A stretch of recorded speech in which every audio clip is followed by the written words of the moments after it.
All right. How's it going, everybody? So, for those of you who are new, don't really understand what we're doing here, tonight it's we're doing, this is called Guilty Gear XX Plus R Replay, or Plus Replay. This is where I commentate on local SoCal Guilty Gear Accent Core Plus R tournaments. So what kind of goes on here is just we end up recording all this stuff live on the scene, and we don't really stream it live. And because of that, we're not playing up until 2 a.m. and then streaming live at 5 a.m. and then nobody can watch it. We actually let you be able to watch it live here at 9 o'clock instead. So this is a lot of these are the first time anybody's ever seen these videos, but it's all of our tournament from last week. We just had was our chance to kind of bring back Salty. Salty was on hiatus for a little while. If you happen to be watching and you're on the YouTube VOD, you can actually watch me live on these every Thursday at 9 p.m. Pacific time. If you're watching on Twitch, thanks a lot too. Your support actually helps me continue running these, and it really helps make these a great experience by having people watch me live. So we're doing a Megalomania circuit. What this is a circuit of all 6 majors that have Plus R across North America throughout this year. If you enter these tournaments, I'll pimp Anime Ascension. I will sign up for Anime Ascension, but I'll mention it. If you enter any of these tournaments, you have a chance of winning the whole circuit. So you get points as you enter based on your rankings, and after all 6 are done, the people with the highest points are the ones who win. We actually have 2 categories, one that's for heavyweight and one that's for featherweight. So heavyweight is our veterans. I actually have a complete list of all heavyweight players, so if you go on the Megalomania circuit there, or if you're on YouTube, down in the link below, you can see if you're a heavyweight or not. If you're not a heavyweight, you're in featherweight. That's simple. The winner of featherweight and the winner of heavyweight both get money at the end, so it's gonna be really cool. Also, we are having Plus R and Anime Ascension, so we will have the schedule out for you guys for that in a little bit. We're counting it as a side tournament, not as a main tournament, even though it says that on Smash GG. So we'll get you an update on that soon. But that being said, do register for Anime Ascension. We have Plus R at Anime Ascension. You can register for it. It does list it as a main game, but we're gonna kind of do things a little bit separately for the stream for that. And let's see here. So that's pretty much all the standard stuff, right? So let's get into this tournament here. This was our, like I said, our Salty tournament that we had. Salty at Game Realms is a tournament series we've been running for a long time. I actually got into it a little bit later, but I've been running a lot of the Plus R stuff over there. So we were on hiatus for the holidays, and what that means is we're now all back, and we had an awesome turnout of 20 people. 20 people. So we have, let's go over all these players here real quick. We have Fifi, who is a Robokai player. Fiestament, who finally coming back. I'm glad to see Fiestament here. Really awesome Testament player. He made top 8 at Frosty Faustings. We got Mech, who's in chat right now. Reis, who's in chat right now also. Very good Johnny player. Kicks my ass every time. Aligari, who is a great Order Soul player. I know, right? DQRF, who is a well-accomplished Cliff player, and he only plays Cliff. We got Aikido, who's a jerkwad because he beat me at Frosty Faustings. We got Mike Z. Nobody knows him. CallMeMatt's a newer player. I think he's trying to figure out who he's going to play as. Limitless Blue is also a newer player. He plays more Skullgirls. JMZ won Evo 2017, or at least that's what I hear. Windyman is a May player who's been playing a lot more. He's a really good CVS2 player. We get more into Plus R. Goldencreme is a very, very awesome Faust player, one of our top Faust players in SoCal. We got Diar, one of the best Vampire Savior players in North America, and he was playing some Plus R that night. Blitz, it's so good to see Blitz back. Blitz is our main Melia player. He was playing a lot at Super Arcade until Super Arcade closed down. Weatherbee, another Skullgirls player, who's also been playing a lot more Plus R too. Tronzilla, who beat me at Evo, so he's a jerkwad too. DJ Azure, another May player, a very Mimi May player, and Midi, who's also a very good Skullgirls player. So we got 20 people. That's a lot of people tonight, right? That's like 2/3 of how many people registered for Evo Japan. But from what I hear, a lot of people got DQ'd at Evo Japan because they didn't show up. So if I had to guess, we actually had more than Evo Japan. I don't know how many actually were able to show up and didn't get DQ'd, but 20 people's a lot of people, and we got a lot of great players too. So it's really cool. So without further ado, let's rock, right? Let's take a look at this first game here. It's going to be Windyman versus Goldencreme. You can see that on there already. Let me go ahead and pause the video here, the music, and we'll get started with this.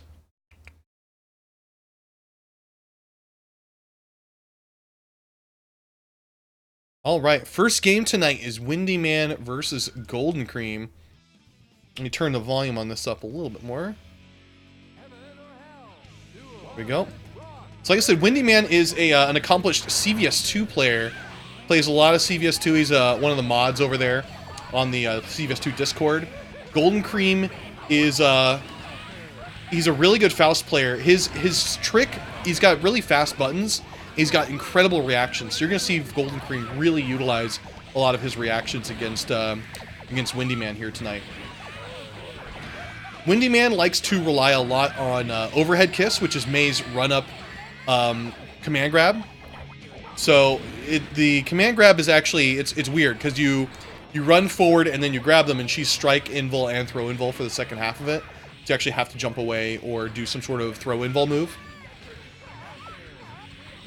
And also, Windyman really likes to utilize 3K, which is her slide, which is, it's active for a really long time. It's got an FRC point, and when you block it, it pushes her back. So it's actually really tough to punish unless you practice against it. You can see here, Windyman got the first round. Jumping over the Mini Robokai. As a reminder, Mini Robokai ends up following whatever direction you were at when he lands. So that's always something you have to keep in mind when you're walking at Robokai. So you saw there, May did that vertical dolphin. Vertical dolphin actually crosses you up really easily. So you have to be really careful what direction you're blocking when you see a vertical dolphin on your way. And if any of you have ever played Faith on H, you know that from firsthand. In this game, I don't know if you're talking about 3K's counter hit recovery. That was a good Roman cancel, by the way, for 3K. Goldencreme ends up winning that round. 3H. I'm not sure about 3H itself. 3K's her slide. Yeah, I'm not too familiar with counter hit recovery kind of moves with May specifically, but she's got a lot of great moves. A lot of stun moves, big meaty moves, charge moves, and stuff like that too. So look at that, Goldencreme really locking down the board, not letting her get in, using those items to his fullest. It's an awesome combo, comboing into an item and keeps going. May just needs one tap and she's dead. There we go. 3K off of counter hit. I'm not exactly sure about the properties of that. I just know that Windyman loves 3K because it goes through a lot of stuff. Like if I try doing a tatami mat as Baiken, 3K is just gonna beat me right out of it. So Goldencreme gets the first point. Keeping May in a corner here again. Keeping those items. Ah, the flower on top of the head. Can't forget that. Nice Roman cancel. Oh, bad burst though. Now that burst was a gold burst, so Goldencreme couldn't punish the gold burst. It's just the nature of how gold bursts work. Oh, we got a raw dust there.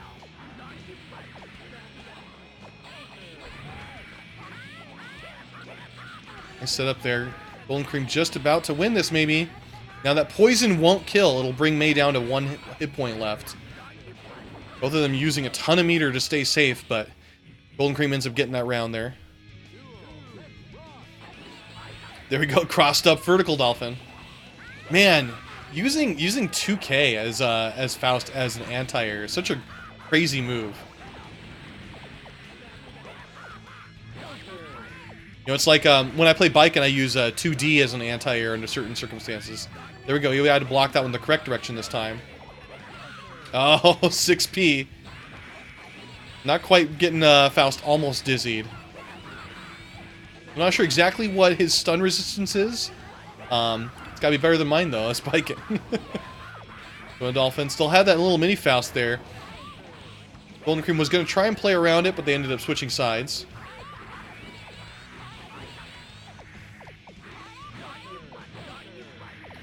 There was a counter hit there with 3K. It doesn't look like you can really combo anything off of it. Just knocks down.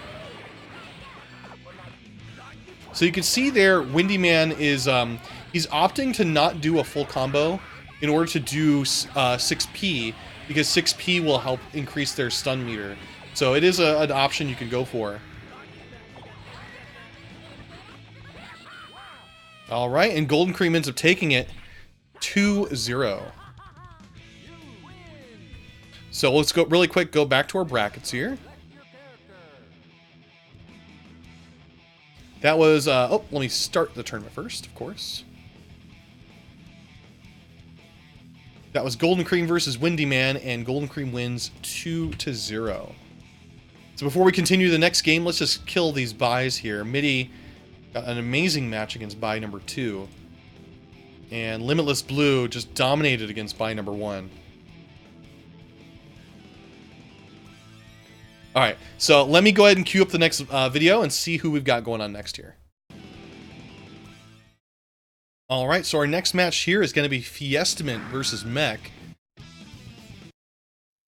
So, you might notice, directly underneath my head here, I've got a special nameplate for Fiestament. It's because he's that special. So you can see Fiestament's really locking down Mech here. Really bringing the pain. I bet this matchup's cursed. Oh, Mech got a full golden gold burst. Got 100% meter. Ooh, got hit with that overhead. It's so... Testament has 2 different overheads that look like they're not overheads. He's got his 5D, of course, which are claws that come from the ground and attack you. And then he's got his, what's it, 6P? Which is him, like, flipping his scythe backwards. And that looks like it's a low, too, but it's an overhead.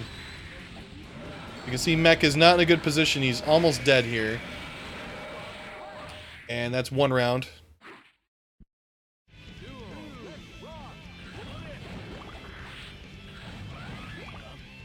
So, I mean, Justice has supers that have better reversals. Mech's in chat right now. He'd probably be able to answer some of that. So you'll notice the succubus, which is that curse that that Testament does. It's actually called EXE Beast. The succubus actually has a couple different patterns, and the patterns are very important to know because Testament can do an unblockable setup. When the succubus goes and does the scythe that goes downward, and that's an overhead, so you can attack both at the same time, overhead and low, and that'll be an unblockable. So if you know exactly when the overhead's going to happen on the crow, the succubus, then you'll be able to avoid it by doing like guard cancels and stuff at the right time. They're dead angle attack. Nice. That was a good superior trance to get through the net and be able to attack them, but not able to get through that any further. You know, I bet that the bombs that Justice can do go right through the nets and kill the nets. I'm not sure though. So the one of the main patterns you're going to see here, it looks like we saw 3 of them already. So, well, yes. So it is a frame perfect setup. Unblockables that are overhead and low at the same time are not actually unblockable. If you switch on the exact frame in between the two, then you'll end up being able to switch it because they won't show up at the exact same time. Fiestament does get 1. If I recall, it's the normal hit that goes first and the projectile that goes second if they're both hitting simultaneously. So you block the normal attack and then you can block the projectile. However, if you make the projectile hit 1 frame sooner, then you'll mix that up. So that's, you know, take that with a grain of salt. It doesn't mean that that's always going to be the case. So if the succubus ever goes and does the overhead once as the very first attack, then she's going to go ahead and do it a second time. There's only 5 patterns for the succubus, and you memorize just which ones have the overhead and when. That's all you really need to know if you don't want to memorize the other parts of it.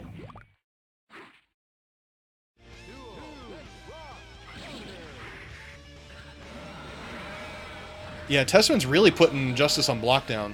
Or lockdown. Blockdown. There we go. Blockdown, lockdown. I hit with the overhead. Nice switch there. Nice setup. Yeah, I don't mean put a whole bunch of bombs out, but have one bomb out, you know? So maybe like the longer range one, what's that, the slash one? Might be able to clear out some nets that are up higher or something like that. Or like the K1 would be a little bit higher for head height nets.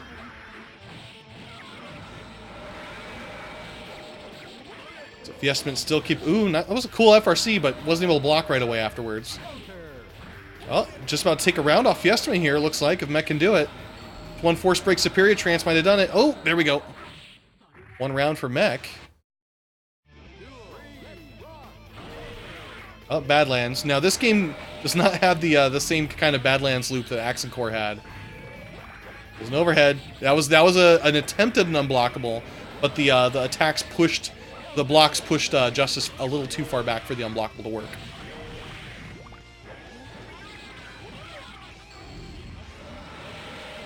The force break curse, that skull that Testament was putting out, you can't block it. If it touches you, then you just get cursed. And there we go. Fiestament ends up winning 2-0. So let's go back to our tournament bracket here. We'll update the information. We had Fiestament versus Mech, and Fiestament wins 2-0. Great, let's go ahead and see who's going on next here. All right, so our next match here is going to be Aligari versus Reis. Now, we were doing a little bit of shenanigans with this one. It's kind of like a celebration because we're coming back from hiatus. So this tournament was completely randomized. No seed tournament. Completely seedless watermelon tournament. So we have a very, very scrambled up tournament. Very first match between Aligari and Reis. Whereas against each other, and they're normally seeds. So that's a little fun. So we're going to get into this in just a sec. Nice was asking about nuke-like matchups. Axel, yeah, because Axel you can do 2P, right? And 2P is able to get right through underneath a whole bunch of bombs. And Axel also has that move where you kind of like jump forward and then attack from behind. That probably is pretty good against Justice, I would guess. But like the Axel chains, there's quite a few matchups where you can't really bomb spam against characters. Like against Potemkin. Justice versus Potemkin. Potemkin can just slide head, and then bam, all your bombs are gone. Alright, so our first match, like I said, Aligari versus Reis. Reis is in chat right now. He hasn't fallen asleep yet. I didn't get a chance to see this match. Usually when I'm TOing, I can't see a lot of these, so... this is going to be interesting. Let's see how this goes. So Aligari got top 8 at EVO this year. Very strong Order Soul player. Reis is also an amazing Johnny player.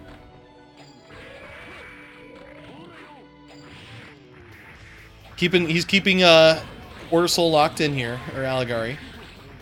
Reis is actually he usually makes top 8 at majors for Skullgirls. And I remember him getting second place quite often, like combo breaker kind of thing. So very, very high level Skullgirls player. And our meetups for these tournaments, Salty, are Guilty Gear Plus R, Skullgirls, and Vampire Savior meetups. You can see a lot of crossover from those players. So Aligari just on the ropes here. Just needs one tap from Johnny. Ooh, that coin didn't kill. Oh, 2H. 2H killing him. 2H is such a move, man. That's something. Doing a little bit of wave dashing there. There we go, TK and Senga again. Nice setup for the Mistfinder.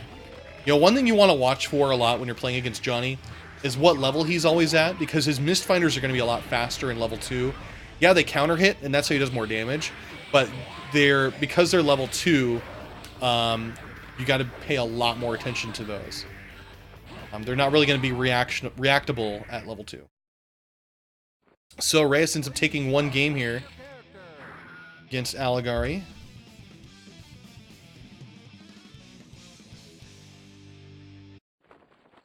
Well, Aligari plays Fist of the North Star and JoJo's? I wouldn't doubt it. Aligari is also a really good Melty Blood player.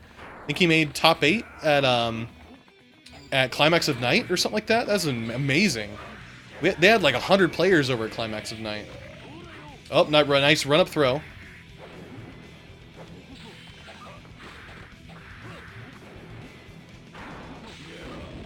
Aligari getting a little bit of charge there, already at level 2. Going for a rocket, using all of his meter though. Going for a little bit of pokes, just trying to see if Reis is going to do anything. Ooh, nice 6K counter hit. But Aligari does a burst. Oh, not quite able to catch him.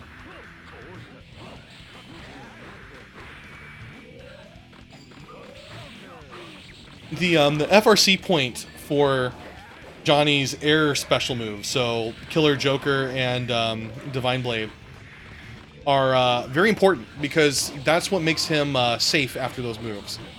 So if you're learning Johnny, those are 2 very important FRCs to know. He also has one of the hardest FRCs in the game. I make this joke all the time. It's not a joke. No, I should have said joke. Now I gave it away. Level 3 Mistfinder is one of the hardest FRCs in the game. Ooh, nice force break Fafnir from Aligari.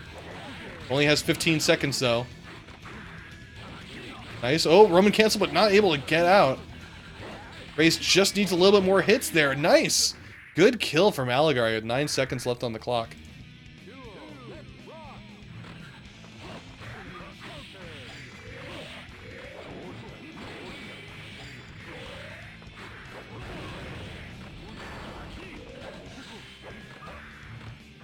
Good blocks there. Aligari is very strong when it comes to his block game in this game. Be able to run up right in your face the instant you do like a very quick attack, he'll be blocking it already. Very good for that kind of stuff. Oh, that was really cool. The Divine Blade went past him over the side of the corner, and then Reis ended up doing an FRC. Nice setup there. Aligari still has a lot of ground to cover, but that's going to kill. 1 round for Johnny, so Aligari still has a chance at this.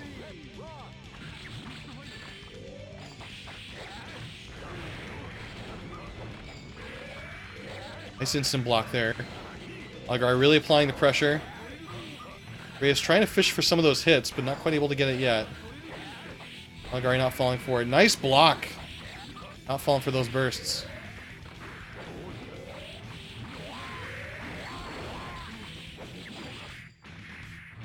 Oh, Mistfinder, cancel, run-up throw. Some solid blocking there. Nice DP. Good blocks. Aligari just not taking chances, just keeps on blocking. Uh-oh. Oh, side switch going on. Not, oh, 2H beat it. No. Oh. Was that? I don't know what level that was. I didn't look for that super because it was level 2. I thought level 2 would have beaten that. I'm gonna go back just a little bit because I'm curious what level that super was at. Was it level 2? Let's see here, real quick. Instant replay. It was level 2. I'm surprised they didn't beat 2H. That level 2 is like instant. But there we go. That's the way it goes. 2H is too powerful, man. Too powerful. Reis takes 2-0 against Aligari. Let's go ahead and go back to our brackets here.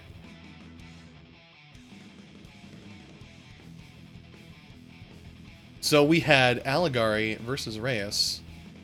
And Reis ends up winning 2-0. Let's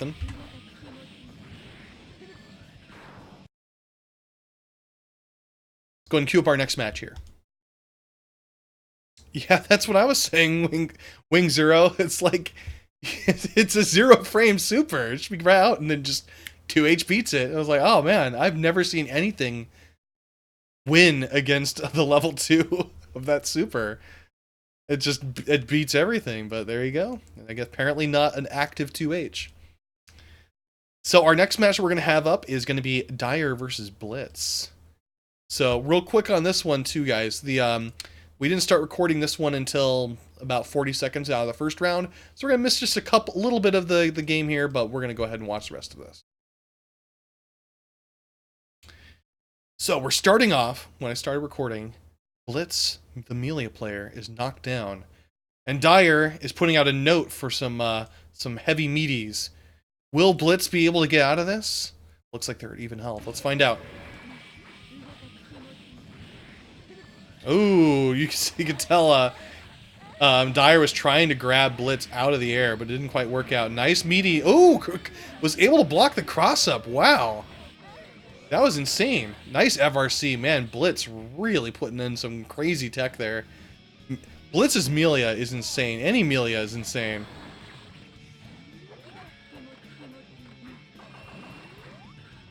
But now to Secret Garden. So the trick with Secret Garden is because you lock down like a lane that they can't go, you can tell exactly where they're going to be and then fight them from that section. So Blitz is just an amazing combo player when it gets to him doing full combos. Oh, not quite able to do that. And also Melia has insane setups when you're blocking and Midi.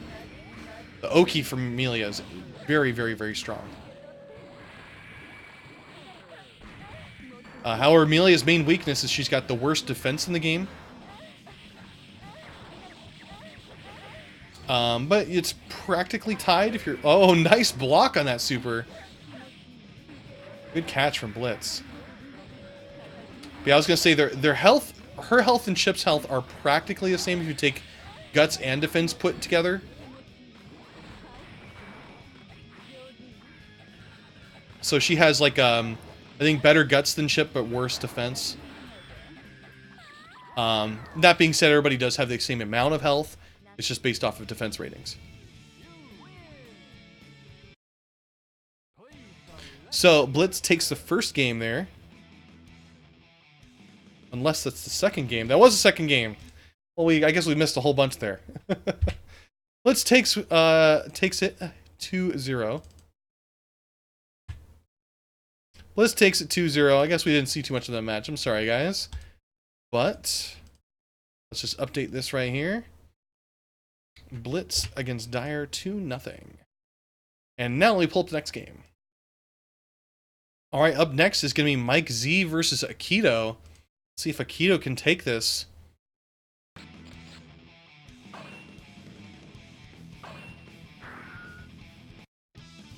Aikido have to fight Mike Z first round, man. That's rough.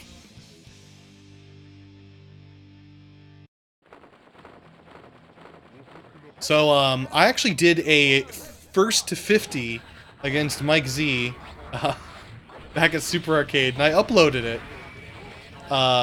You'll see why there's air quotes around first to 50 if you watch the video, but yeah, first to 50 me versus Mike. It took like an hour and a half, I think.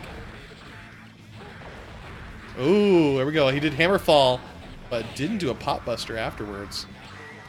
Oh, ran right through Gigantor. Oh, got a counter hit there. Oh, yeah, a counter hit. Mike Z just trying to get in. Solid burst there. Not really a good spot. Very risky spot, but I guess not against Potemkin.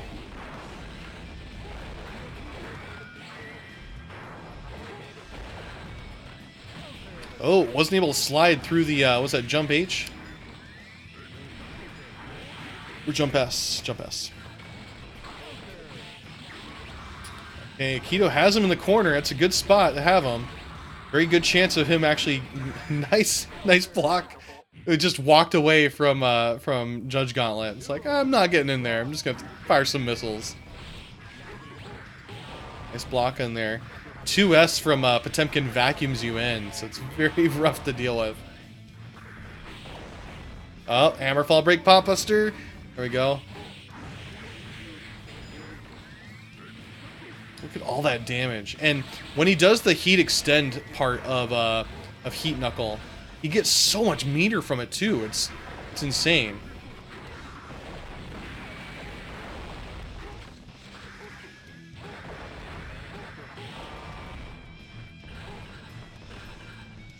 Got him in the corner.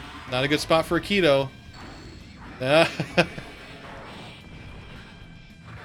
Stuck there. Come on. There we go. Keto's just really in a very bad spot. He's got barely any meter. Now he's got enough for a reversal if he wants to use it. All these missiles. The distortion in the video, the audio of this video is really heavy. I don't know how well you guys can hear it, but it's just like all over the screen from all these missiles. Mike ends up winning a first game here, 1-0. Oh, that air throw. And the knee missile. Knee missile's so cool. What a great move. Not a good spot to be. So when you're waking up against Mike, he's either going to be doing a 2K, which is the low, or the 6K, which is an overhead, or he's going to wait 6 frames and do a pop buster. A reminder, you're immune to throws on your first 6 frames of wake up. So as soon as you wake up, you can't get thrown, but if you just stand there and wait for 6 frames, then you get pop bustered. So nice finger flick there. See Aligari letting off a little bit of steam. Those of you might not be too familiar with Robokai because he's not an Xrd. He has this heat gauge on the right. So you'll see him where it's kind of like an RPM meter. And he's trying to stay within that shaded area. That's the 80% mark. He's in there, a lot of his normals get powered up and they deal more damage. But if you do too much of it, then you explode and then you release a lot of steam. So you want to do your 6H, which is his exhaust move, just to let off steam, but then you want to do more moves that build heat at the same time. So you're kind of juggling that heat meter. More knee missiles.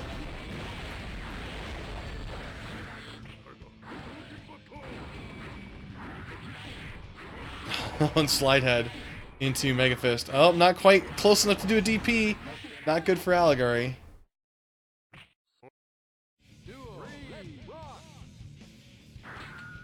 Oh, I guess third thing. Yeah, so you're right. If you want, you can wait 4 frames and do pop buster. What I mean is he's going to pop buster on frame the soonest frame that he can. So he can buffer it ahead of time, but you're going to get pop bustered afterwards. Pop buster's a 3-frame throw. So yeah, if he buffers it ahead of time, sure. Oh my god, Pop Buster's so cheap. You see that? That was so dumb. And the thing about Pop Buster too is it does more damage than the super 50% meter Pop Buster. I mean, the super one is an anti-air. They're in the air and you just grab them. But it's just like Pop Buster's so strong, So fortunately for Aligari, Robokai's got a bunch of projectiles I think would work pretty well. Oh no! Oh, that was close. Look at this comeback. Oh, he did a DP! That was, oh my god, so that was a Tiger Knee DP that he just did in order to avoid getting pop bustered. So very smart move by Aikido. Man. So I did see Mike Z in Accent Core, because I played Accent Core with him back then. He was still using this green. I've seen him even before that in videos. He was using like a lighter green. I have seen him choose an alternate color on rare occasions. I think it's like a brown. But this is his primary color, and it's been his primary color for a very long time. I meant to say Aikido, yeah, not Aligari.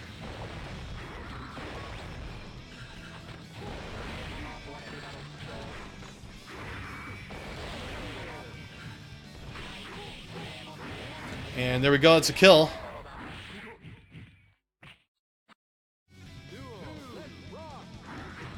Oh, good backdash there.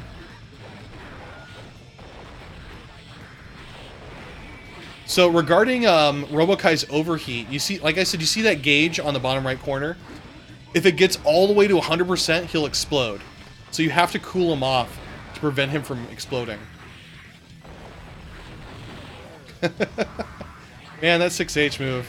Oh, he tried doing the run. It didn't work that time, though, because he was stuck in the corner. There we go. That was him exploding right there.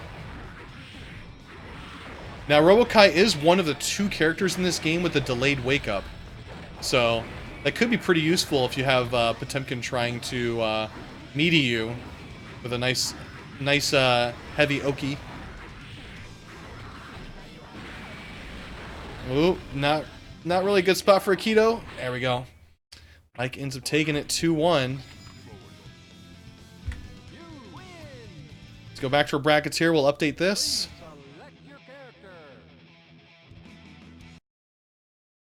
So we had Mike and Aikido. Mike ends up winning 2-1. And let me just queue up our next match here. All right, so our next match is going to be Fifi and Fiestament. Go, Fifi and Fiestament. So let's go ahead and see how this one goes. Get some more Robokai action going on here.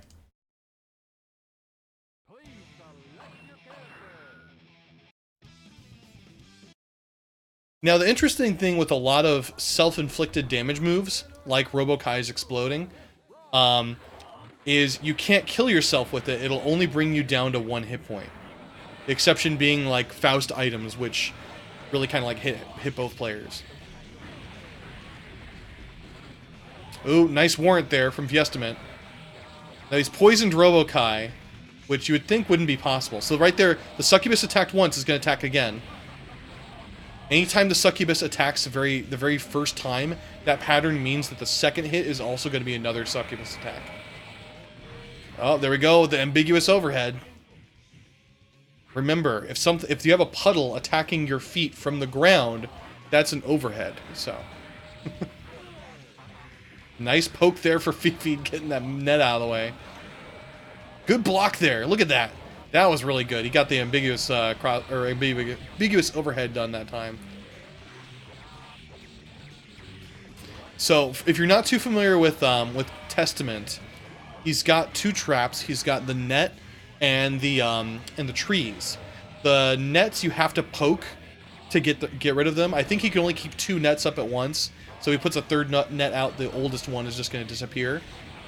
And if you hit Testament, the nets do not disappear. You got to really keep track of them. We're going to have another Succubus there. Another net. There we go.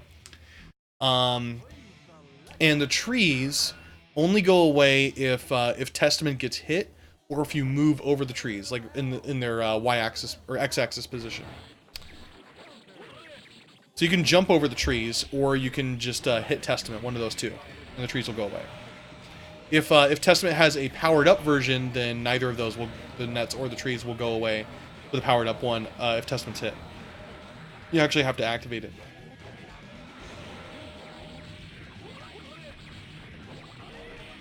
Sick combo, getting Robokai stuck in the corner. Oh, not able to do his slide there. You know, I would think Testament would be a really good option to do a delayed wake up against. You know, because he's trying to really meaty you with those EXE beasts coming in from each side when you're waking up. But a delayed wake up might be able to get you around that. Nice throw. Oh, Testament coming back with another throw. And comboing right after the throw, too. Now, in this game, throw pro rate is 50%. It's a forced pro rate. So anytime you throw somebody, you do a combo, everything else is going to deal 50% damage it normally would.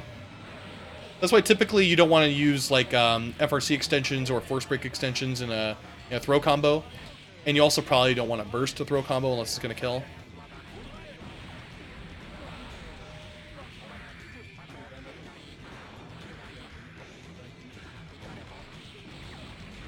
Nice heated laser there. So you saw that that his laser did more damage and it knocked him up because it was an 80% heat or more laser. So Fiestament ends up winning that one 2-0 against Fifi. Go back to our brackets here.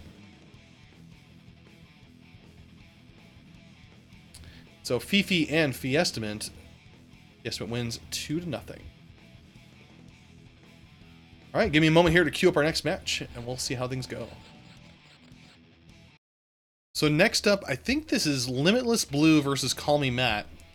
Both of them are pretty new players who've been kind of picking their characters around, so I think this is the right character order, but we'll see.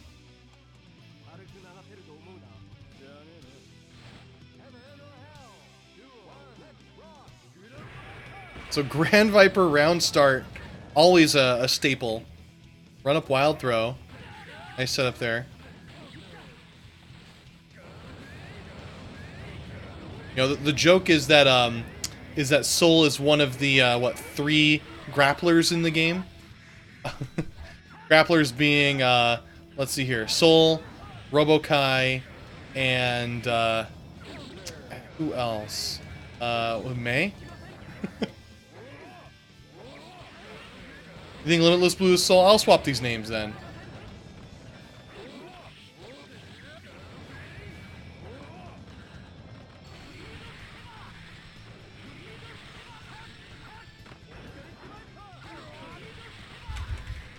So you can see him using the amazing unblockable Greed Sever.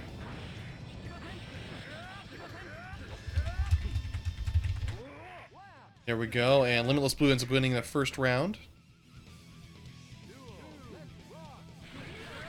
So nice Greed Sever there from CallMeMatt. There we go. If you're not familiar with that move, it's very hard to block. And I think on counter hit, it bounces him off the ground. You can launch him.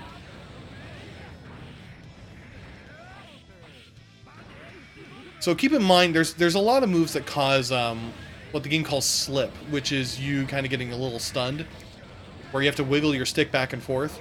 A lot of those moves you can get out of, and your opponent doesn't realize that. Like, you can wiggle out fast enough so you can block the next hit. It really is a skill that you should be learning, because if you don't, then your opponent's getting free combos on you. So you really got to learn how to wiggle back and forth. The slip itself, you only need to press left and right. Doing up or down or doing any buttons won't get you out. The dizzy is what's going to get you out with more inputs. So up, down, left and right, and then all the buttons will get you out of a dizzy. But a regular stun or a slip won't do that. Oh, you saw Limitless Blue do an FRC there. Couldn't quite save him from getting hit, but very good job there. Or I guess, no, it was CallMeMatt was playing Kai. He was the one who did the FRC. He's getting their names mixed up here.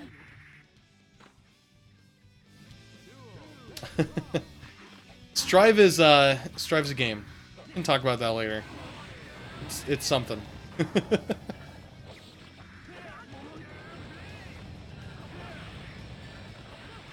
Nice projectile spam in there from CallMeMatt. Good Roman cancel on a move that was going to be punished.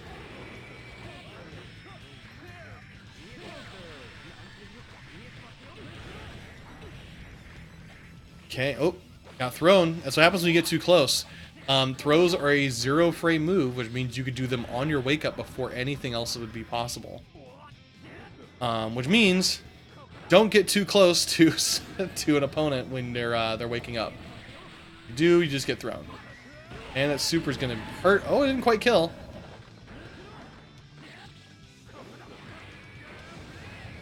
There we go. Fafnir got him. Limitless Blue winning 2-0. Go back to our brackets here. We'll update this.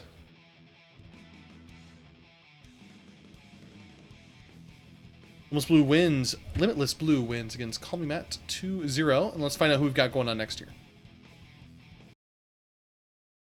Alright, up next we have Tronzilla versus Weatherbee. Tronzilla has been playing Justice for a long time. He's been playing Guilty Gear Accent Core for a long time, too. I remember running a lot of tournaments with him back in FFA.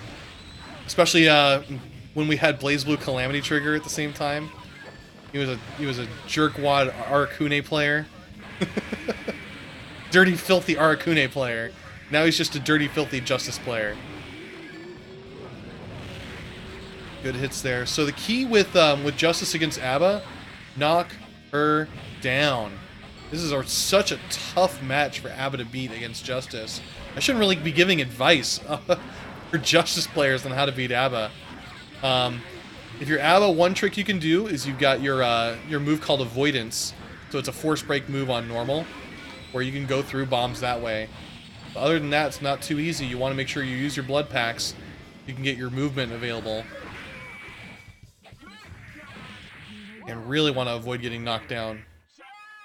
One trick I see a lot of ABBA players do is, yeah, I know, I hear ya. One trick you want to do is, you just saw it right there. Abba was getting knocked down and bursted OTG, which is not something you normally want to do because you're not really going to take more damage. But getting knocked down leads to a free combo against Abba. So, here you go.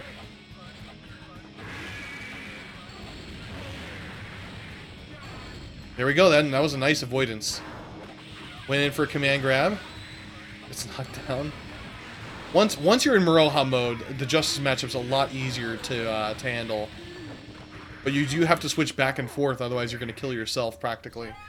Tronzilla takes the first game.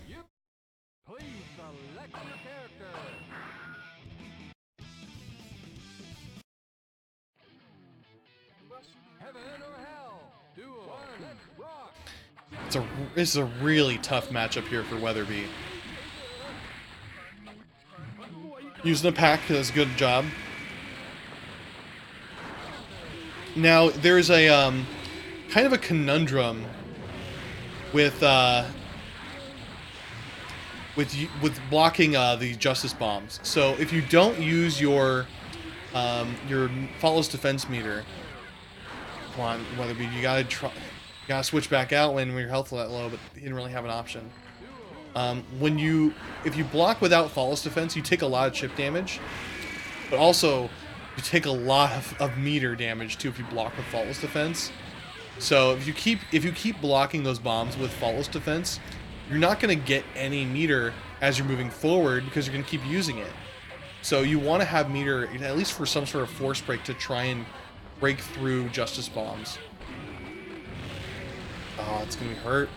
Oh, Tronzilla not capitalizing on the wake up from Weatherbee. Wow, I don't think I've seen that too often.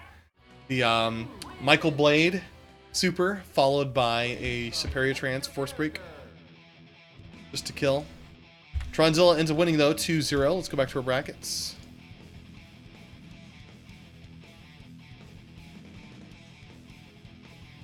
That was let's see here. Oh, so real quick, Tronzilla fought DJ Azure off stream, and Tronzilla won against DJ Azure 2-1.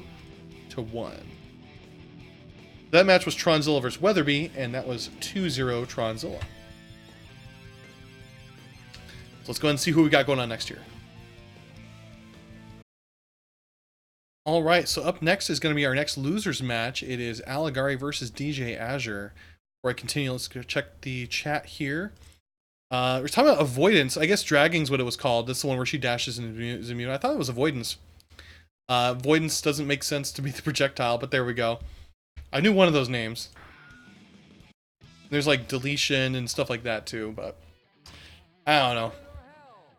The dodge move, right? So we got cold burst round start. That's a very Azure thing to do. Azure just plays like, just does what he feels like doing. And you know what? That's the best way to play Mech. Like, you look at Faith on H, and Faith on H plays, it's just the biggest small brain ever, right? That's how you play Guilty Gear. Look at this, does that again. Oh, Aligari getting hit this time. Aligari was going to try and jump over that and then just charge while the super was going off. Runs up, gets hit with Dolphin, or Whale. So Whale is, I think it's 0 frame on the very edge of the screen. So just bam. Oh, nice DP there. Another one. Wow, DP and then another DP just didn't block right.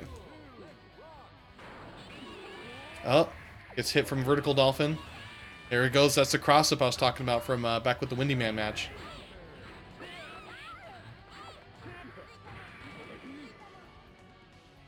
Aligari just just doing the standing.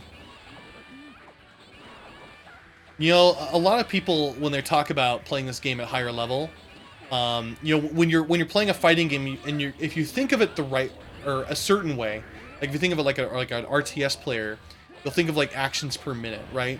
You don't ever want to not be doing something, but that's not really how to play. If you do everything at the right time, it doesn't matter if you weren't doing anything in between, you know? So, like, you'll see players where they'll, like, you know, stand and watch the other one and just kind of wait and not do much, and that's actually a really strong way of playing, too.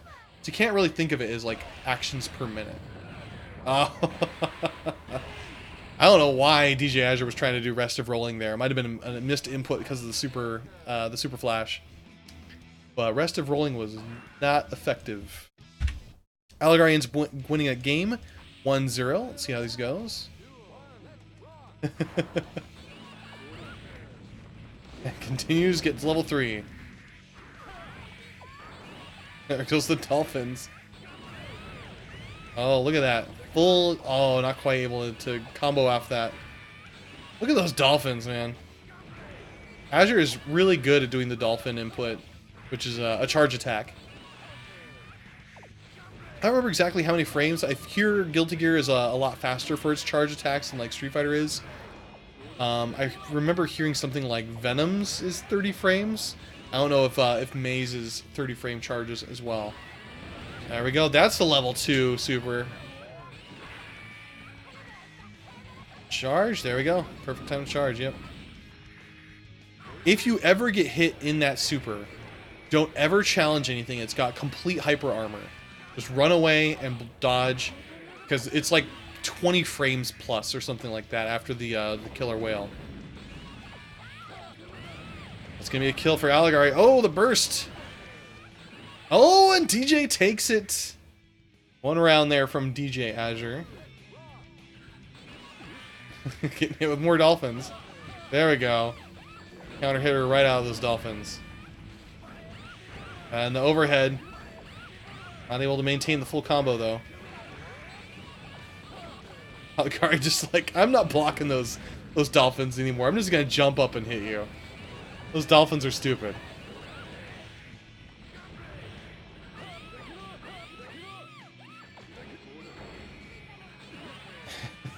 Aligari just needs to tap to win. Those dolphins are just getting in the way there.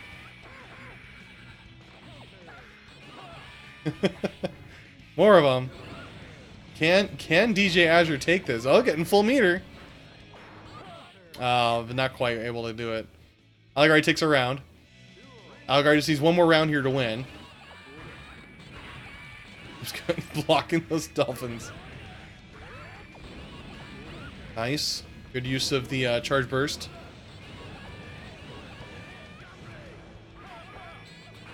So you can tell Aligari just spamming those specials while he was within level 2, just to make sure he was able to just use his meter before it was all gone.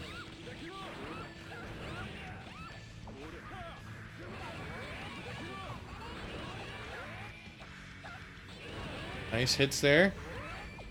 Still about even health at this point. I recall both characters have really good guts. I know May's a high guts character. Oh, another Fafnir. Aligari just needs a hit to win. Azure doesn't have his burst anymore, but is just about to get a burst. Oh, but not quite in time. Aligari wins 2-0. Go back to our brackets here. That was Aligari versus Azure, and Aligari wins 2-0. I'm just going to go ahead and clear this bye right here. Fifi did a great job beating bye number 2. And let's give us a second to load the next game here. Alright, up next, finally, I'm going up. Be myself versus Midi.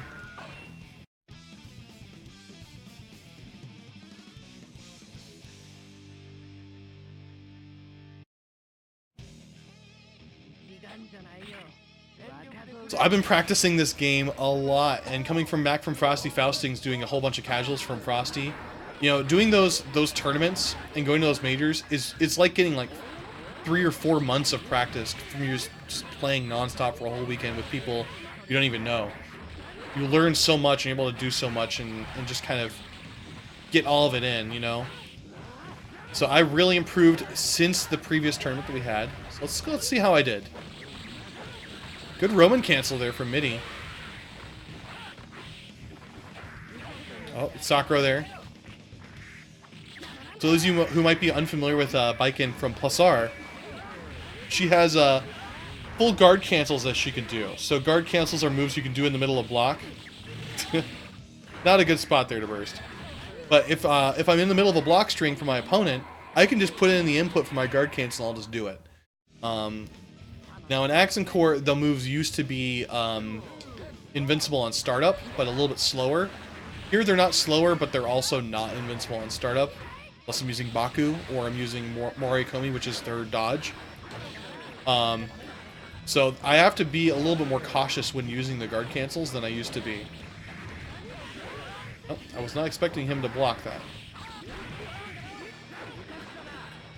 Going in for the throw.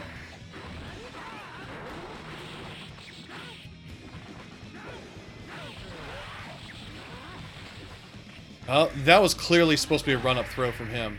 He didn't do it, I ended up throwing him instead. Oh, got hit with a Greed Sever, counter hit.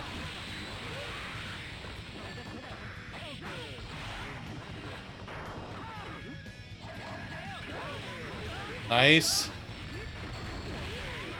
So that combo would not have comboed from that distance. So I went for my far slash move instead. Because if he didn't tech right, then it would still clip him. But it still did a significant amount of damage from it. So I got 1 point here against Midi.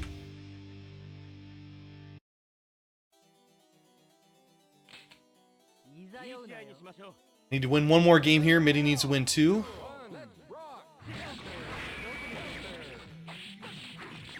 There we go. Half expecting a burst there. Nice run up throw. Gotta be wary of another burst here coming up. Missed the combo. That's actually very hard timing. It took me a lot of practice to get the CallMeMatt afterwards. It's optimal damage, but it's not really. It's a little riskier. But I've gotten so good at it that I barely miss it. But that was a time where I missed it. Oh. Oh, come on. Nice Zakro there. Good block. Oh, I thought he was going to do an attack there. Try and frame trap him. Didn't quite work out. Good blocks on his end. Waiting for my Baku there.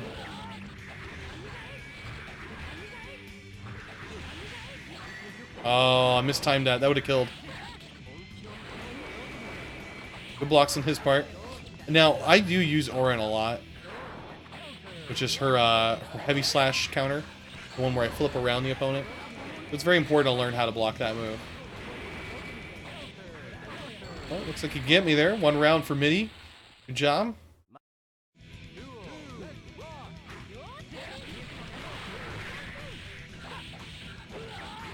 Yep, that wouldn't have comboed, but I knew it was going to Midi at the end. I went for it. Nice counter hit there into 6H.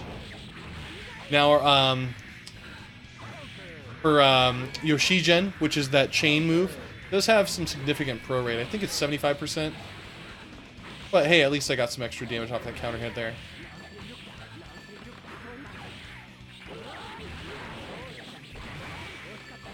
That was almost a good setup, but he ended up bursting out of it, so I couldn't do much from it. Nice throw. Wow. Another one for me. If I just win one more round here, I'll take Midi out. See how much of a comeback he can do here. Yozansen rounds start a little bit of a risky move. If you don't have 50% meter on Yozansen and they block it, it is punishable unless you do what I just did right there. So it's something I've been working on a lot more. Yozansen, Tiger Knee Yozansen is a 9-frame overhead if you can do the input fastest. And however, with Yozansen and a lot of other moves, like if I did to CallMeMatt in the air, I'd land and I have recovery of like 8 frames or something, where I cannot block or do an attack or anything on my landing recovery. I can do stuff on the way down, but if I've landed, then I can't do anything. However, if I've pressed a button, so for example, if I double jump, I still have the recovery. But if I've pressed like a punch or something like that, I actually don't get that recovery. I get punch's recovery. So if you do like a Yozansen high up in the air, and then you press punch on your way down, you're going to lose that recovery. So what I've been doing is I've been purposefully delaying my Tiger Knee Yozansens, because again they're 9 frames fastest, But if I do like a 13 frame Tiger Neo Zansen, which is slower, I actually could get some extra benefit out of that from people who, you know, they couldn't block a 9 frame overhead. They probably can't block a 13 frame overhead, you know? So that's actually been working out pretty well for me. It actually made me survive that move that I was talking about like a minute ago. So, so let's go back to our brackets here. I ended up winning against Midi 2-0. And let me go ahead and pull up our next game here. All right, our next match here is going to be Windyman versus CallMeMatt. This is a loser's side match. Whoever loses gets knocked out of the tournament here. You can tell Windyman just doing a round start waiting, and then did a dolphin attack. Nice counter hit, but not able to get his 6P off of that. Oh, good block there from Midi, avoiding the cross up. Or sorry, CallMeMatt. 3K ends up getting it. 3K all the way, baby.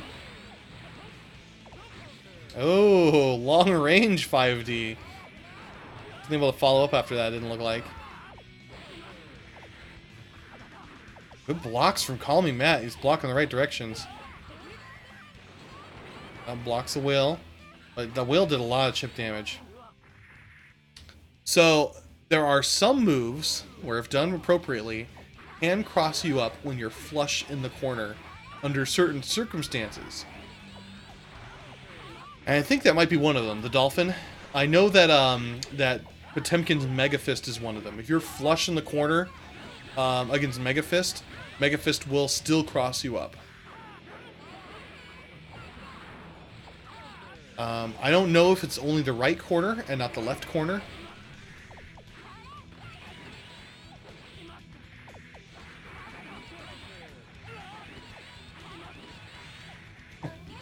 Windyman really going in for those dolphins there. And 3K ends up getting it. One game for Windyman.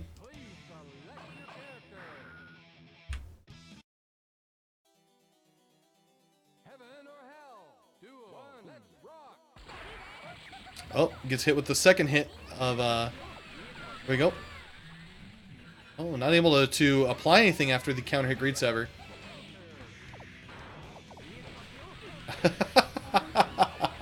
This 3K is right underneath Greed Sever, man. That's so brutal. And overhead kiss into... Nope, not super.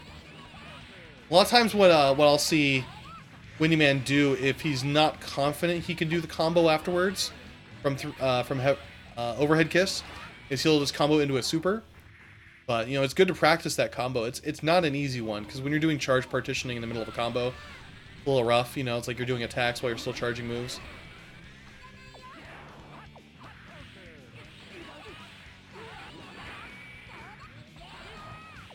Hits there. Oh, 6H. See CallMeMatt stuck in the corner. Nice hit. Oh, there we go. Another 6H. And dizzied. I think Windyman's gonna be able to take this. There we go. So Windyman wins against CallMeMatt 2-0.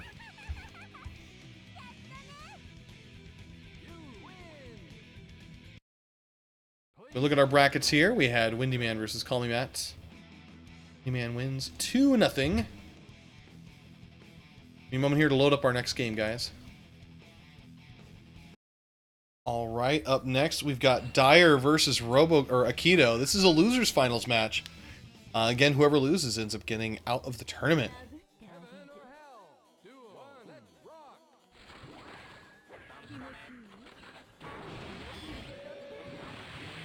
So Ino is one of the hardest characters to play in the game, based off of her constant inputs. She'll have things like momentum-based Tiger Knee Chemical Loves. So like you're running and you do Chemical Love at the same time. It's like, I don't even know how some of them work.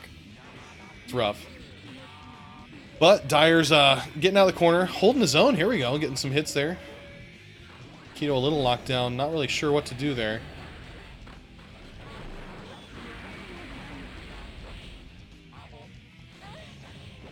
Doing some heavy attacks there. you have high heat, you do a lot more damage with the fire. Nice mix-up setup there. Of course, what Ino's really good at. High-low game is so rough to fight against Ino. Nice backdash there from Diar.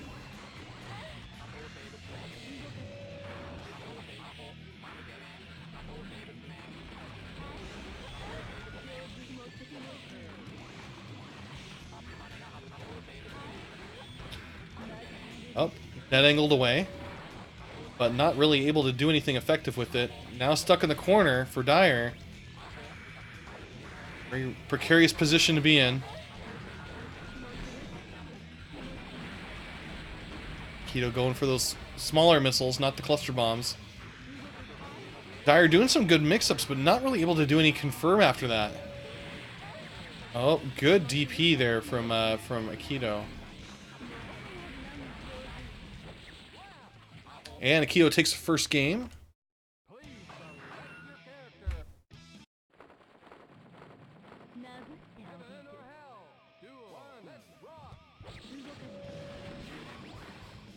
Diar's playing it safe from back. Oh. Nice throw from Akito. He's going to set something up.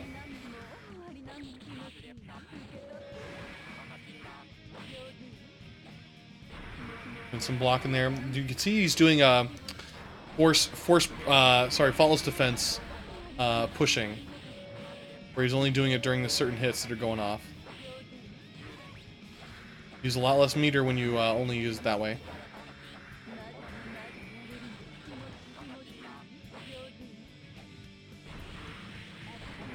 Oh, blocking the burst. Good call there from Akito. Oh, outright hit right there. Akito on the last round. See if he can do this against Diar. Oh, counter hit. Runs up, command grab. Stealing a bunch of meter. Oh, nice. Did the force break overhead setup. And going in for a low right afterwards. Man, it's acting like he's Ino or something. Look at this lockdown. Wow. Akito playing super strong right there. Holy cow. Command grab into super, and that's death right there. Wow, what a round. Dominated. Holy cow. Very, very strong attacks there from Akito. Snagging that P at the end there, too.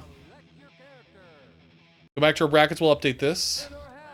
So we had Diar and Akito.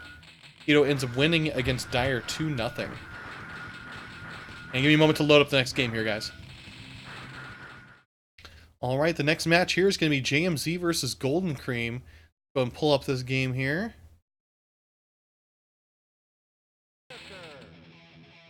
So, JMZ is a Skullgirls player, mostly, and he plays Order Soul.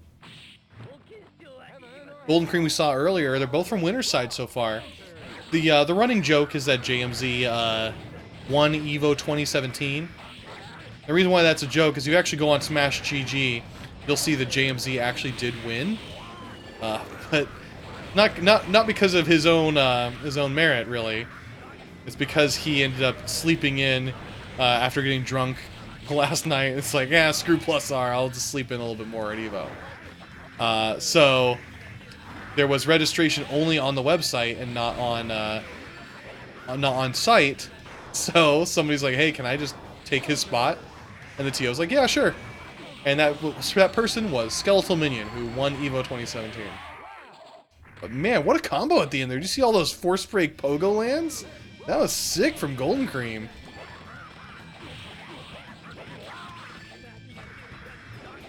How's it going, Sledge? But look at that poison damage on Order Soul there.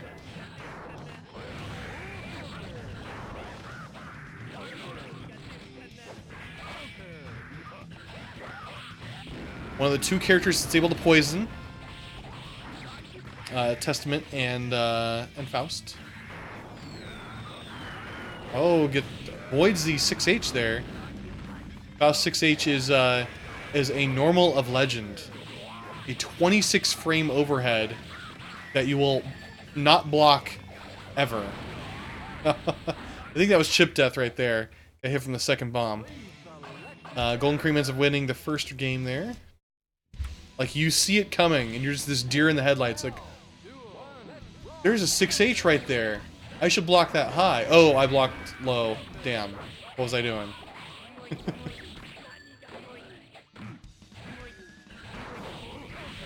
Oh.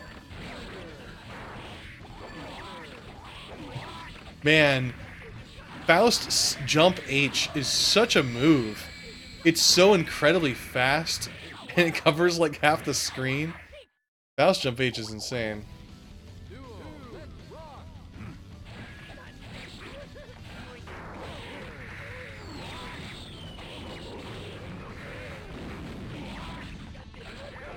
You know, Sledge, if you're interested in watching some high-level ABBA matches... Oop, that's gonna hurt. Nice. There is a kumite we ran for Skeletal Minion at CEO Otaku, so that'd be worth checking out. I don't think he fought any high-level Fausts, if I remember right, because Elven Shadow wasn't able to show up. But there's a lot of great matches there from Skeletal Minions ABBA. Alright, so give me a moment here to pull up the brackets. And we had JMZ versus Goldencreme. JMZ ends up losing. Goldencreme ends up winning 2-0. And give me a moment here just to update things. All right, up next we've got DQRF versus Mike Z. DQRF playing Cliff tonight. Not playing his usual Soul. And you can see they're playing pretty early this night too. This was again the seedless tournament. We wanted to just do something a little weird, so it just said, "Hey, complete randomization. No idea who's going to be where." Nice jump attack there from DQRF, avoiding the pot buster. Good positioning. Do you see that? He is at the absolute edge of his attack there for Bellowing Roar.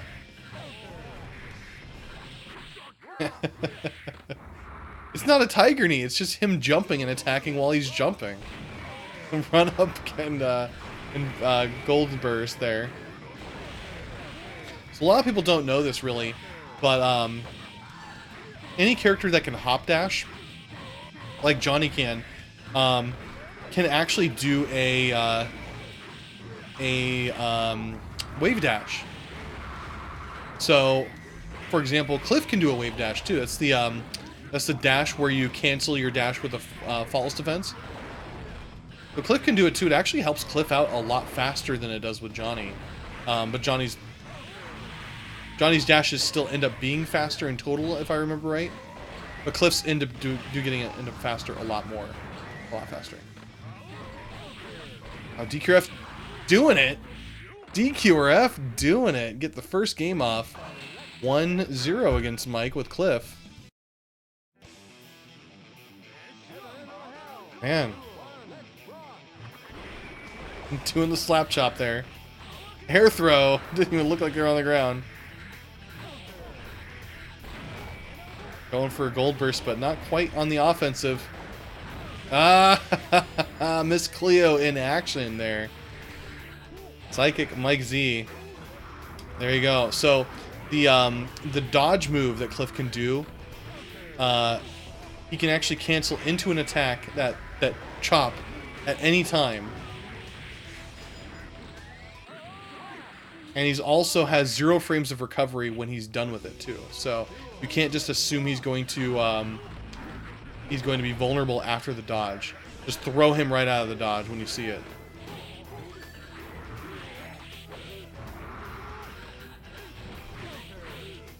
So one move that you'll see with Cliff that's actually a very effective move as Cliff is his taunt. His taunt actually puts out a whole bunch of different projectiles that fall along the screen on 4 different attacks. Man, look at those attacks there. Mike Z just coming right back. Not even breaking a sweat. 1-1. And what's interesting with the taunt that Cliff can do is it's the only move I can think of in the game that has different properties, whether if you're facing left or if you're facing right. And you might be thinking, what are you talking about? It doesn't have any difference in properties. Well, it says what's it? Bakamon, I think is what it says. And it's 4 different symbols, but there's a chance, a small chance, for the N to be larger and be more effective. However, if you're facing the other way, it doesn't just reverse it. It doesn't make any sense if it does that way. So it actually has the N still bigger at the end. So if you're facing right, the N is going to be more powerful facing, as the first hit of the set of projectiles. If you're facing left, the N is going to be more powerful as the fourth hit of the projectiles. So just kind of something interesting to look at. That it's the only move I can think of that has different properties if you're facing left or if you're facing right. Back to this match here. DQRF playing very solid, but, Potemkin can just cover all of that back with just like a single pop buster and an Oki setup. Nice Roman cancel. Good gold burst there. Save his life. Going for Bellowing Roar. It's all 50% meter here to work with. And that's it. Mike Z wins 2-1 against DQRF's Cliff. Back to the brackets here. We'll update that. That's all of round 2 for winner's side. I'm going to go back to a bunch of loser side matches here. Mike Z winning 2-1. And let me queue up the next game here. Alright, up next we got Midi versus Mech.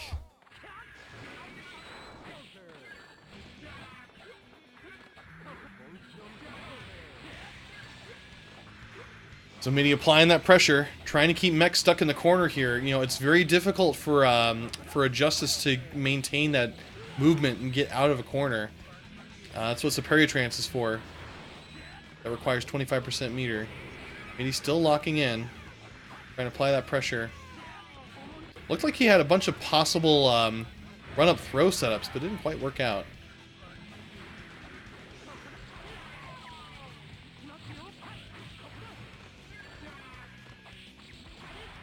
Oh, nice FRC, but wasn't able to apply anything after it. That's if you're looking at practicing FRCs, first off, go in the lab and try and figure them out and get more used to them. But you have to use them in real battles for you to be able to use them effectively, right? You gotta be able to use them a lot more in game. And so if you're doing that, really, as you're playing a bunch of casuals and you're trying to learn those FRCs, use them in the wrong points. Just use them every chance you get. And that way you're going to get more of a feel for it. And then once you're done, once you're actually able to do the FRCs when you want to instead of just every single time, then you're going to be a lot more effective on how often you can successfully do those FRCs. They're not easy to learn, but nothing good is easy, right? You gotta work hard for it and learn how to do those FRCs. But both of them just trading a bunch of block strings. Mech finally getting the first combo there. He's just eating those projectiles. One trick that you'll see Kai do a lot of when he's trying to get through bombs is he'll do some diagonal projectiles or get through those.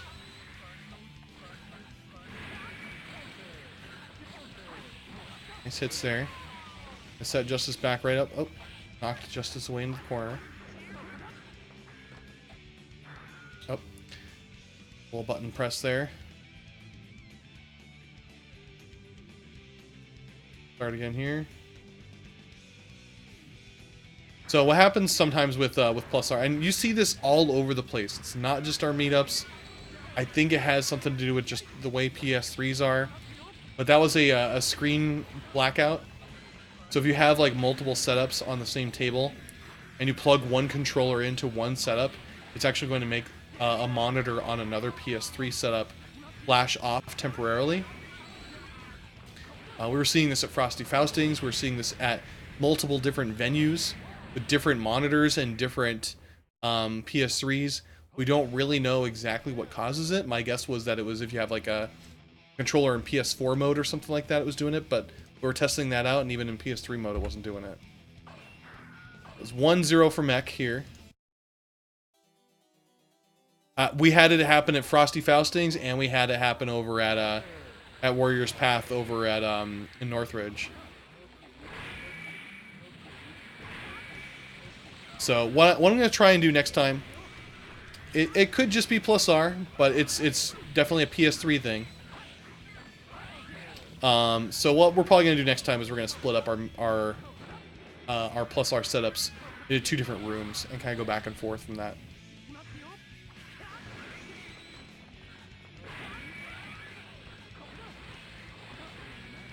First sees there.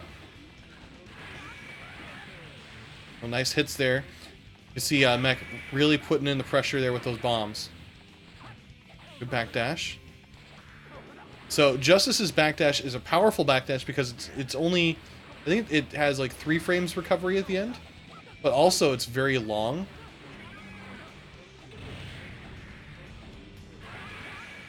He really stuck here. How's he gonna get through that? Ah, manages to succeed though. Ends up taking 1 round off of Mech.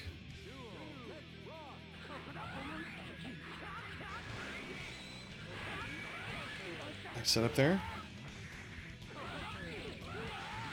Good hits. Or bomb setups.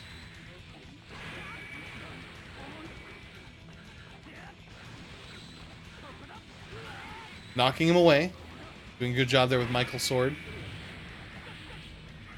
See, Mech has a ton of meter to work with too. He's going to keep it for Superior Trance, I think, or if he goes for the kill for his Omega Shift Super, or whatever the beam super is called. There we go. Omega Shift's the amazing install that Justice has. Midi doing a long jump to get over that. It's a run and then a jump. Nice setup there with the double jump attempt at high-low mix-ups from Midi.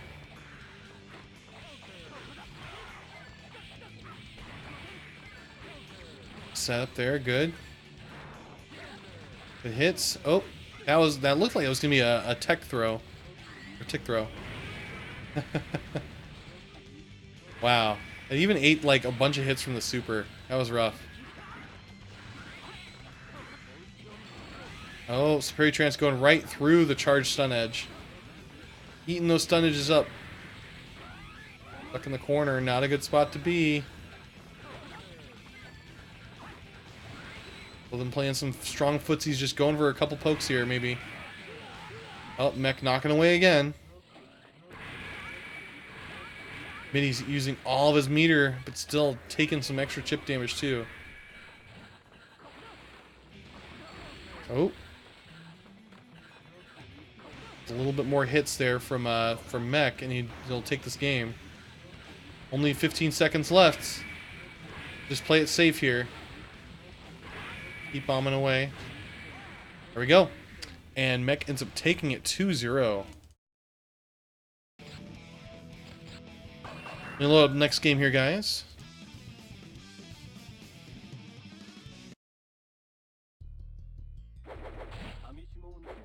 So that was Mech versus Midi. Mech ends up winning 2-0. And JMZ valiantly defeats his bye.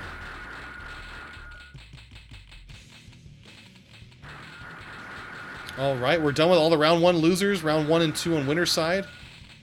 This is, what is this, top 16 now? Still a long way to go. Give me a moment here, we'll update the next game and we'll get everything set up.